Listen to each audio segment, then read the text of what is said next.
बहुत बहुत धन्यवाद संचालक महोदय। क्रांति और धरती आबा भगवान बिरसा मुंडा जी के चरणों को सत सत नमन।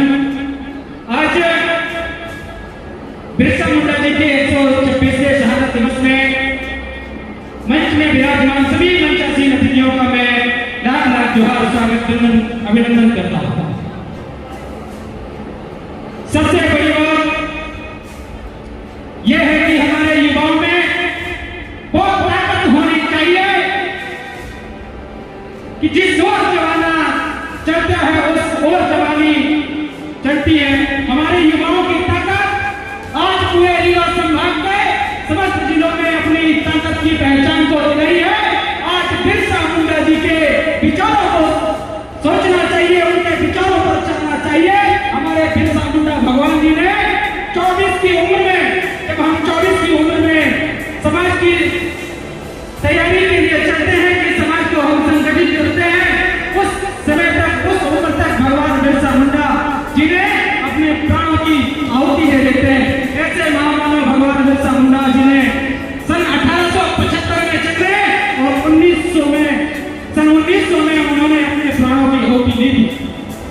तो भाइयों बहनों माताओं सभी युवा साथियों से हम यही आग्रह करते हैं कि हमारे संभागीय जिला उपाध्यक्ष महोदय जी का आप हाथ मजबूत करिए। आने वाले समय में हमारे आदिवासियों के साथ जो लगातार हो रहे सोच रहे अत्याचार वो बिल्कुल बर्दाश्त नहीं होगा। ऐसे महामानव धरती आबा भगवान बिरसा मुंडा जी ने अपने समाज को बचाने के लिए, जंगल जमीन को बचाने के लिए उन्होंने रात दिन मेहनत की और समाज को इस दिशा तक ले गया जिस और हम लोगों के हिस्से में 5 एकड़ 2 एकड़ जमीन आई। ऐसे भगवान बिरसा मुंडा जी की देन है। यदि भगवान बिरसा मुंडा जी नहीं होते तो ना हमारे हिस्से में जमीन आती, ना जंगल और जमीन बच पाती। उनके विचारों को सुनने और उनके विचारों को समझने वाले डॉक्टर भीमराव अम्बेडकर और राष्ट्रपिता महात्मा गांधी जी ने उनके ही विचारों की, उनके ही प्रेरणा से उन्होंने देश में भारत छोड़ो आंदोलन की अलग जगाई थी।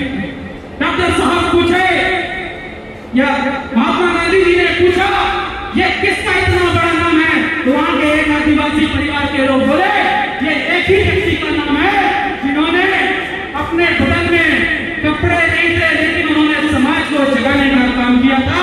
एक ही व्यक्ति का नाम था क्रांति सूर्य धरती आबा भगवान बिरसा मुंडा। मैं इन्हीं शब्दों के साथ अपनी वाणी को विराम देता हूं और 10 सेकंड का समय और लेना चाहूंगा।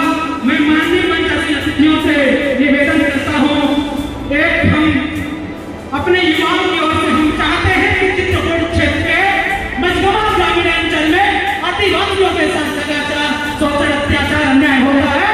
मैं चाहता हूं कि हमारे युवा साथी जयस परिवार गोंडवाना स्टूडेंट यूनियन में चाहता है विशाल कार्यक्रम हमारे मझगांव ग्रामीण अंचल में हो।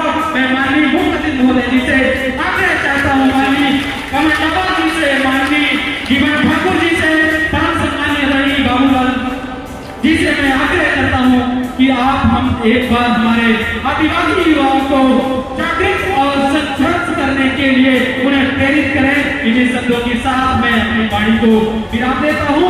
बहुत बहुत धन्यवाद रवि कुमार कौर जी जो जिला उपाध्यक्ष रीवा, आपका मैं स्वागत वंदन अभिनंदन करता हूँ।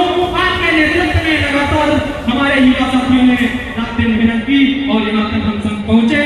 आपका मैं लाख लाख जोहार, सभी का स्वागत वंदन अभिनंदन करता हूँ।